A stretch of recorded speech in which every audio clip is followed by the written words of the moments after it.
It's another edition of Time About the Movies, and today we're taking a look at the movies of June 2nd, 2000. And by movies, I mean one movie, because there's only one big new movie that came out this weekend. And that's the one we're going to talk about today, and that is Martin Lawrence in the comedy Big Momma's House. Mr. Vesto, 12 hours ago, killed the prison doctor and drove out the front gate. For two FBI agents, finding their man means finding his girlfriend. So we find her, we find Lester, we find the money, right? Seems Chevy's got a long-lost grandmother in Cartersville, Georgia. She's gonna be here tomorrow afternoon. Now, Big Mama's not here, then she's just gonna leave, and we have no case. Don't worry.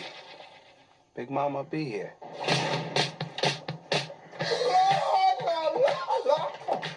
Look what the women blew my... Hi, Big Mama. Damn, you fine. Oh, Sherry. What the hell are you doing? I've gone undercover as Big Mama. That's an image that's gonna keep me up tonight. Agent Malcolm Turner is going undercover. I thought you may have forgotten all about me. Oh, no. Big Mama could never forget that ass. Ma, asthma. Deep undercover. Something wrong, child?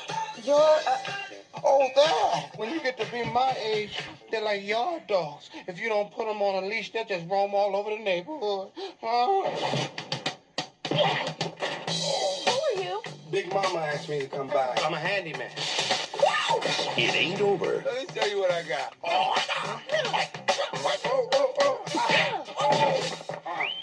I was wrong. It just got serious. till the fat lady sings. So Grandma thinks she got game. Grandma knows she got game. Hey,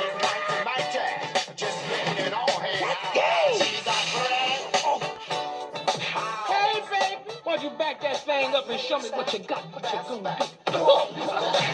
Back that thing up. Mama. Yeah, What's that? that's just my flashlight. Martin Lawrence, Big Mama, it's time. This baby could be here any minute. Excuse me? Well, you're the midwife, aren't you?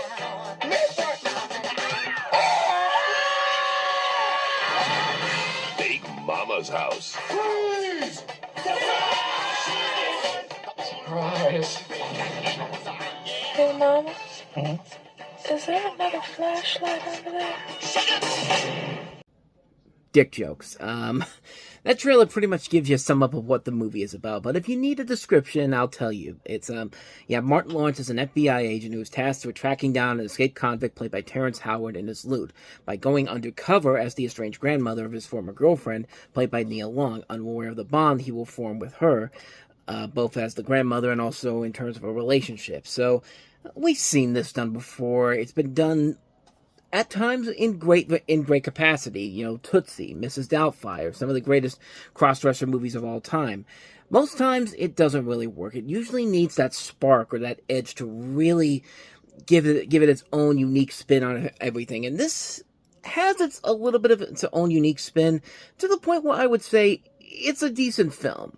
It's nowhere near as good as something like Tootsie or Mrs. Doubtfire, and it has a lot of the jokes that are very predictable and very much there because they have to be there. But, of course, this went on to become its own franchise of films, and let me just say right off the bat that each one of these movies progressively gets worse and worse. And, you know how they were always talking about doing sequels to Tootsie and Mrs. Doubtfire for a number of years until they finally said, yeah, we can't really make this work because the first movie just works on its own and there's no real reason or reasoning for why we can continue this into other films.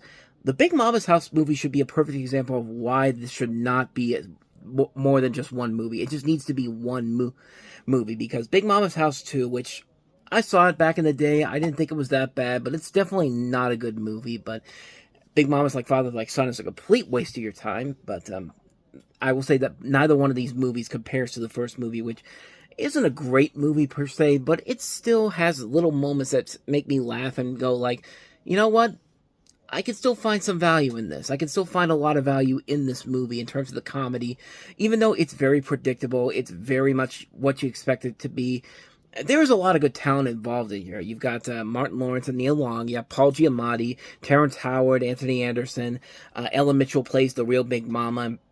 You have Tashina Arnold from Everybody Hates Chris, Octavia Spencer, Cedric the Entertainer, Aldous Hodge, a lot of notable names in this movie, and they're doing exactly what they need to do here. And I think the reason why this works okay is because it's done by the same people who did the prosthetic makeup for Mrs. Doubtfire. I mean, Mrs. Doubtfire is only about 7 years old up to this point, and it makes sense why the makeup work looks okay overall, even though Martin Lawrence's Big Mama does not look like the real Big Mama in this movie, but it has enough there where it can get by with some of the stuff it's done, and it still has moments in there that do legitimately still make me laugh. I mean, there are still moments in here that I still find very funny in terms of, like, not just really, not really smart humor in general, but clever humor in general, and then some gross out jokes that I actually think do kind of work, but it's very few and far between. I would not say that this is a classic movie by any means, or a movie I would say I watch this anytime it's on TV. If it's on and there's literally nothing else on, I'll watch it, but it's one of those ones where I'm just kind of like, I should hate this movie more, but in the end, I think it just works fine for what it is. I think it delivers everything it promises. If it had just stayed as this one movie, I think we really just could have put it up there maybe as the bottom of the top 3 with Tootsie and Mrs. Doubtfire, but because this went on to become a trilogy in its own right, not so much. But like I said, it's not a bad movie. It's definitely the best of these 3 films, but like I said, it's not one I'd watch over and over again, honestly. It's just kind of like, it's there, it's fine for what it is, has some good moments overall, but it's not one I'd want to watch on repeat over and over again. So, yeah, not much more to say about that one. That is Big Mama's House. I was about to say Mrs. Doubtfire, but I would be wanted to talk about Mrs. Doubtfire more, but we just talked about Big Mama's House. And so with that said, we wrap up another edition of Time About the Movies. And again, only one big notable movie to talk about next time around, and that is Gone in 60 Seconds with Nicolas Cage and Angelina Jolie. Kind of on the same level as Big Mama's House. Not a great movie overall, but we can find some stuff to talk about it. So, should be another quick one next time around with that movie, Gone in 60 Seconds. We'll talk about that one. That'll be next time. But until then, thank you so much for watching. And if you want to see more videos like this, please hit the place on the next page. Check out the previous episode. And I will see you guys tomorrow for another episode. If you like this, don't forget to hit the like and subscribe button if you want to see more videos like this on this channel. So, I'm off. I will see you guys next time. And until then, as always, take care.